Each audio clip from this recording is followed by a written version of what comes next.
Hello, my fabulous fempreneurs. I am so excited that I have here with me today Desi-Ann Gordon, and she is a coach for virtual assistants. And we all know that if you're going to take your business to the next level, you need to reach out and get the help that you need. Welcome, welcome, Desi. Hi, how are you doing, Odiva? I am doing fabulous and I'm really excited to have you here today because this is something that's near and dear to my heart. Like, how does a VA work Yep. and how can I take my business to the next level, And I'm sure this is going to be really helpful to a lot of the women out there. But Yeah. let's start at the beginning. Hmm? How did you start your business and what motivated you to start it? Oh my. So I have somewhat of an interesting story. So at the end of 2016, I was unemployed and, just trying to figure out life, what should be my next step. And in January, I was at home trying to figure out, okay, should I try a business? Should I try to find another job, traditional sense? Hmm. Just to give you a bit of backstory, in 2008, when I was having my daughter, I said, I want to be home. I told my husband, this is it. I am no longer working for anybody. I am going to be home. But of course, I'm talking now about 2017, which means 9 years have passed and I'm still not working from home and I'm unemployed. So what's next? And my husband came home. He said, listen, I have to go away to finish my last trimester at university. Can you please come with me? The emphasis there is please, because he knows I don't like being on planes. I just have a serious fear of flying. And he did his first two terms on his own, but this was the final one, and he said, please come with me. So I did. We went to Israel, Oh, very far from the Caribbean, because I'm from Trinidad and Tobago. okay. So here I am saying, two flights. I have to go from Trinidad to the UK, Mm. UK to Israel. Like, all right, Desi-Ann, prepare yourself. Anyway, I said when I go over there, spending 4.5 months, I have to figure out something. I am going in a strange country, don't know the language. Most of the people around me may not be speaking English, Mhm. so I have to figure something out.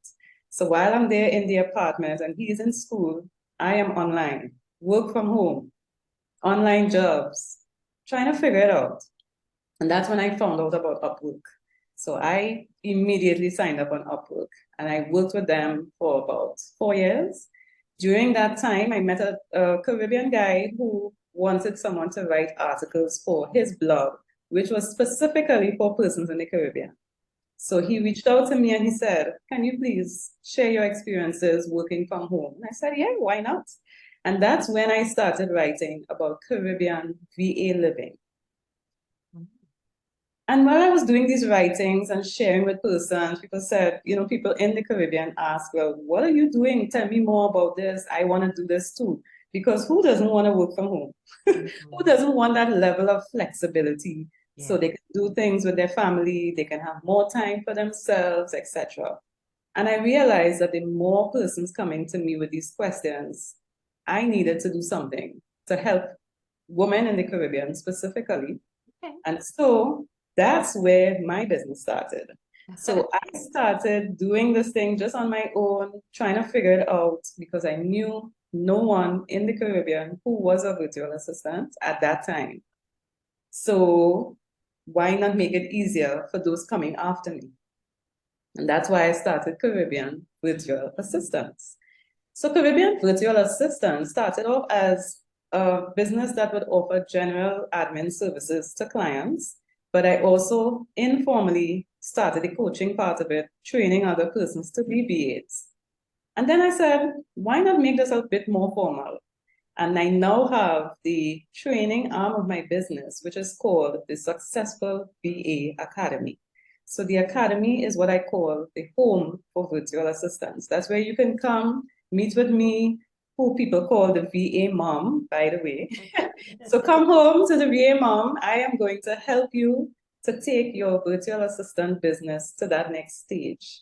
A lot of persons are coming totally new to this thing, trying to figure out what a VA is, what does a VA do, how do I charge, how do I find clients, and so on. And that's where I come in. I would actually meet with persons. It could be one-on-one coaching, group coaching. I do workshops. I have a membership program and so on. So it is just so fascinating when I see women come from a state of feeling frustrated because they are doing the 9 to 5 grind and having to come home to their family exhausted, thinking about going to cook, going to take care of the children, not Right. finding time for themselves, and so on. And then going to that stage now where they feel like, yes, I have found the formula. I can now create that sort of work-life harmony that I always wanted. Yes. That's amazing. And it's quite courageous when you think about it. Like Yeah. you were living in Israel and you had this need, Yes. and you could have just stopped there. You found work and then continued working, but instead of just stopping there, you realized that this was a need in the Caribbean. Yes. And I mean, one of the benefits is being in the same time zone in Northern America, and you are finding these moms or women Mm-hmm. who want to be at home for their families and do all those things and still get the job done. Yes. Work Yes. life balance. So now Mhm. you're in the training coaching section. Yes. So if let's start at the beginning now. If a woman just comes to you and she has no idea how to be a VA. She all she knows is that she wants to have more time for her family and Mhm. those responsibilities. Where do you start her? What do you teach first? So I don't actually teach her first. What I will do is have a conversation because Mm, I find that a lot of times people are just excited. I want to work from home. I want to work from home. But they don't understand fully what that entails. It right. sounds glamorous. Owning a business sounds like, yes, I want to do this too. But when you actually start a business and you are operating a business and you see those days when your income is going like this, Mhm. and you have those days where clients are taking long to pay you or you have no clients, then you ask yourself, should I have done this in the first place? So I love to start by really getting deep and understanding what is the root cause. Yes, you say you want to start a business. Yes, you say you want to be more available to your family. But let's understand a bit why, what this is about, what is this going to mean for you. There are a lot of mindset issues surrounding being an entrepreneur. And what I've found is that most times persons are coming from an employee mindset, trying to get into business, and they're struggling because Yes. they still have that thinking that I need to do this or I need to do that, not recognizing that they are the boss. You are now the boss. You are the one who sets the parameters. You have to understand boundaries and all of these things that come into play. So I like to start with these conversations, explaining to somebody who is totally new to this what it is to be in business, what it is really like. Don't hoodwink yourself and say, yes, I see all these people on social media saying I 6-figure income and I'm this and I'm that. It sounds good, but it takes work. It takes Okay, I work. like what you said right there. It takes work Yes, because when you watch social media and these people who are holding up this six-figure income, they didn't get that overnight. But yes. selling it to you is like, hey, I know the system. This one little thing is going to help you get there overnight. So just pay Right. me so I can keep my six figures. Yeah. And I like the part that you said about having the conversation and really getting into their why.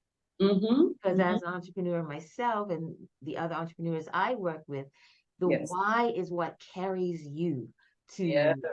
through the yeah ups and downs, whether it be financially or emotionally, physically as well.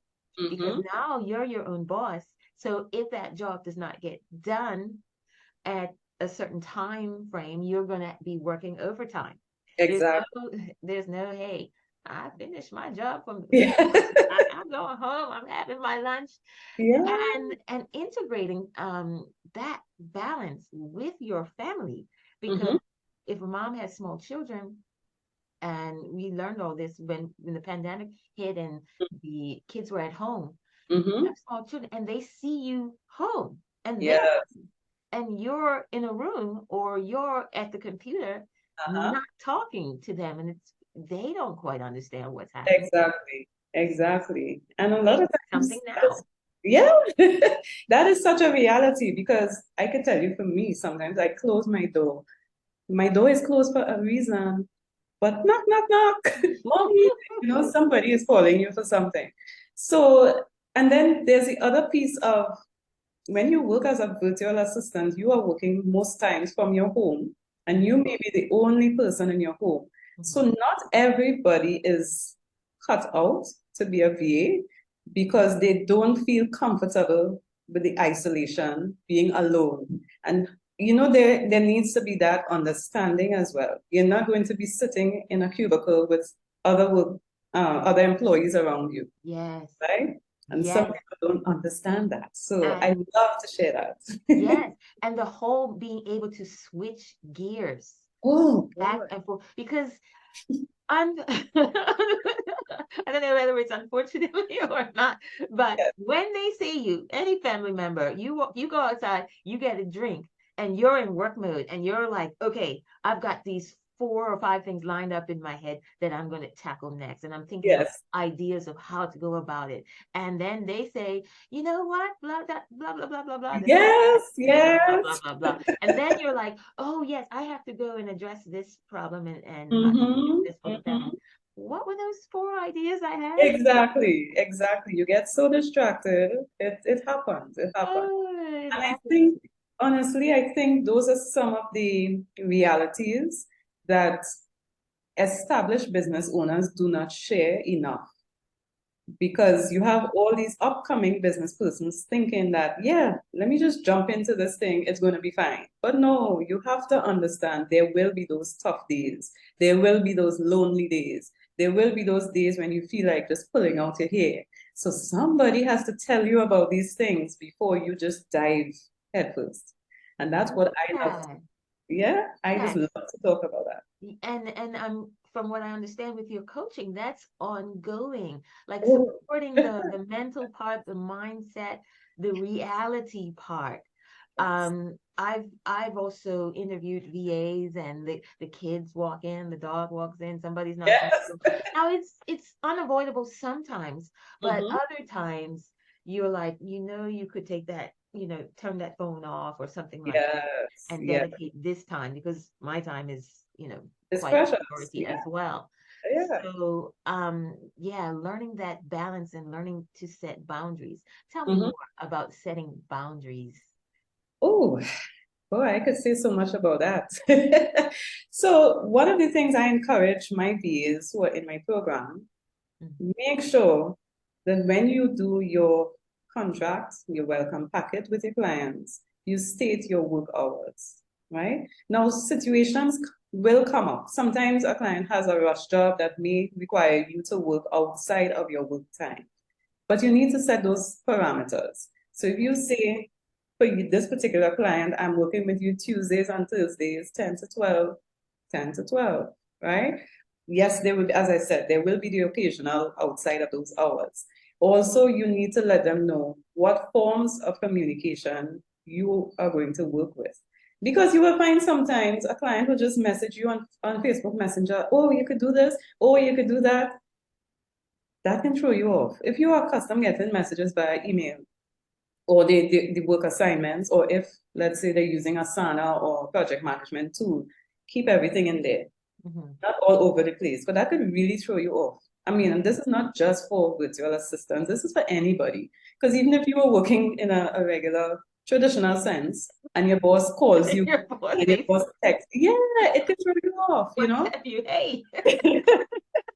Yeah, and sometimes you can miss messages, you miss something and it had a particular deadline or whatever. So I encourage them to set those parameters from upfront, right? Um, I also encourage them with the boundaries. make sure and factor in time for yourself. A lot of times we get so caught up working in our businesses and working with our clients and we forget us. And I can tell you as a mother, it happens. It happens. Yeah. But I have to intentionally go on my calendar and say, okay, Friday from 2 to 4, that's my time, right? If I have to put up a sign somewhere in the house, Friday 2 to 4 is mommy's time, that is what I'm going to do, I right? like this. And that is so hard. Yes, Like it putting is. in your calendar. I can sometimes say, okay, this is a certain day that I'm going to have off. And I Yes. find myself, once I pick up the phone, hey, I got to send this message or I got to send this here and there. So, but I like what you said about a specific block of time. It doesn't have Mhm. to be a long block of time, but a block of time where not only you, but the family is aware, hey, don't hit me with Yes, any hard stuff that you need me to do at this period of time. This is going to exactly. be me time. Exactly. And to take it a step further, I would put a notification 1 hour before and Mm, then 15 minutes before. So I'm preparing my mind an your hour mind. before that me time. You could even send that notification to clients. Oh, yeah, Everybody, don't look not for me at this available. time. Do not disturb. Do Yes, not disturb. yes, yes. And this brings up something that I've been thinking about even more and more Uh-huh. recently, paying yourself. Oh boy. And yeah, I've been realizing not just putting money into the account that is needed for whatever comes up in the household or Mm-hmm. whatever, maybe you have needs, self-care needs and fine, but Yes. more of paying yourself money to do something that's Whatever not you, needed, whatever, whatever you want. whatever you want. Yes, yes. That's a new concept that, I mean, I'm sure the money masterminds know Yeah. about this, but for the average or everyday woman, Mm-hmm. because we're not average, we're above average and extraordinary. Exactly. Yes. For everyday woman, we're always thinking about the household first Mm-hmm. and Yeah. putting that little money, not aside, because Yeah. I know Caribbean mindset is save, save, save, save, save for that rainy day. Let something rain on you. Yeah, that is so true. And interestingly, I have a colleague. She says every Friday she puts aside money for her, just for her to do what she wants. So she Ever. makes sure she pays herself first. And that is a concept that we really don't understand fully and we don't practice enough. I know I have been guilty of it too, because the minute, just as you said, the minute the money comes, oh, we need to get this in the grocery. We need to buy this. The children need this. And then when you check, you probably have $1 left, nothing left. And you sit back and say, I really needed a new pair of shoes, or I needed to do my nails, or Or I just needed a little walk around shopping spree with a little, no, doesn't have to be thousands of yeah, dollars. We're just yes, talking a little spending cash for yourself in yes. that self-care. And the reason I'm bringing this up is because as I am researching money blocks and money Mm-hmm. flow, it just occurred to me part of the flow is putting money out, letting it go out so that it can come back in. That's part of abundance, having that open hand instead Yeah. of clenching on it. Because if you have come from a background that did not have money to spend frivolously, Mhm. so to speak, Yes. Uh-huh. there's a tendency to kind of hold Just on when be it cool. finally comes Yeah. in. Yes, that And is so true. That yeah, is so true. And as you said, in the Caribbean, that is prevalent. You think that you need to always save, and because I mean, you hear it when you're growing up. And that is one of the topics that I touch on. I would love to go deeper, but I do touch on that inside of the whole mindset discussion, because that whole area of money and how you view money, because mm, we see it as when you grow up in a household hearing money doesn't grow on trees. yes. You are telling yourself, well, hey, this is how my life is going to be until I die.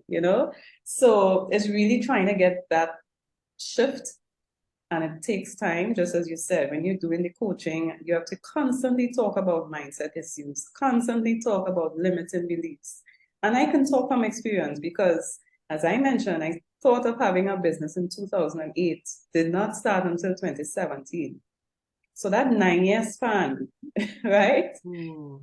I mean, there were several reasons, but for me, I sum it up to mindset issues. I had that limiting belief that I can't be a business owner. This is not for me. So whenever I hear other women speak that way, I jump in one time and I start to encourage them. You can do it. And I tell them my story, right? I actually want to write a book called Ditch the Fads. And FAD stands for fear, anxiety, doubt. So ditch the fads. You can get over your fears. Anxiety, doubt. Ditch Yes. fads. You can get over your fears, your anxieties, and your doubts when it comes to business, being a woman in business, being the CEO of your business. I remember for a while, I did not want to even use the title CEO. Just like me, I'm not, it's like if you didn't feel deserving of such a title, you would just say, I'm the founder of the business, or I started the business, but not say CEO. And I had to do some mindset shifts as well, you know? And so, as I said, I love to talk to women about that. I had a student when I did my program the first time so I have this, what I call the 12-step roadmap to starting your virtual assistant business. And I did this live. So we would meet once a week for 12 weeks. And the first session was on mindset. Mm-hmm. And I asked the group, I said, take a few minutes and write down some of those limiting beliefs you have. There was a lady in the group in her early 60s, and she said, I am too old to start a business. So I said, okay, pause. You are never too old to start a business. You are never too old to try something new. You are never too old for anything. I saw a shift in that lady after that discussion on that first day of the class. She was just so fired up after that session that she went on with her business. She went and learned different software. She started getting more clients. Her whole outlook on life had changed. And a lot, yes, yes. And I even have an article on her story on my website because I featured her. It was a case study where it says I think age is just a number or something like that. I can't remember the exact title, but she told her story, you know, how she shifted from this thinking to being successful in business, you I know? love that. And one of the key things, it sounds like she had to give herself permission. So there's a lot of us out there and saying we want to be successful, we want to Yes. run a business, we want to make more money and have more freedom and more abundance, but Mm-hmm. giving yourself permission, like you said, Yes. for the salary, give yourself Mm-hmm. permission to Yeah. have me time, give yourself permission to say whatever it is I think that is holding me back, the way I look or my family situation or my physical situation, Yes. just Yes. letting that go, because entrepreneurship is like looking in a mirror daily. When Yes. you were working for the boss, you did not have to look at, say, oh, maybe I'm a little lazy or maybe I'm workaholic. You didn't have to face that. You just have to do your 9 to 5. But Mm-hmm. now, as an entrepreneur, you've got to face all them demons, can I say? Exactly. Exactly. And you know, as you just mentioned, looking in the mirror, I was watching, is it Jenna and Hoda on forget which station that I is. don't remember names. One of those, yeah, one of those morning programs in the Okay. US. And they had a guest. She's a motivational speaker. She focuses on mindset and she was saying, give yourself a high five. Look in the mirror and give yourself a high five. She said, when we see someone and that person has accomplished something, we would give that person a high five. It's another way of saying, great job. So why don't you do it to yourself? You know, Yeah. and I said, this is an excellent point. So I'm going to start doing that. She does it every single morning. She just stands in the mirror, looks at herself, and gives I herself like a high that. five. I like that Yeah, because it's gentle. You know, the whole I've tried this whole you're great, you're fabulous, all kind of looking in the mirror. But high five is something I can do. Of course, the mirror is going to have to be cleaned afterwards, but I yeah. could do that little step toward just self-love. And Yeah, that's where you're moving toward when you become an entrepreneur. of course, of course. I Wow. just want to thank you so much for bringing this new piece, because I thought we were just going to talk about the technical part of being a VA, but we are talking about people who help people learning how to help and appreciate and love themselves. And Yes, that's a yes. beautiful So thing. important. So So important. thank you so much for joining us today, I really Desi. appreciate Yeah, you I'm so having glad me. we connected. Yeah, this was nice. All right. Thanks again. Bye. Okay.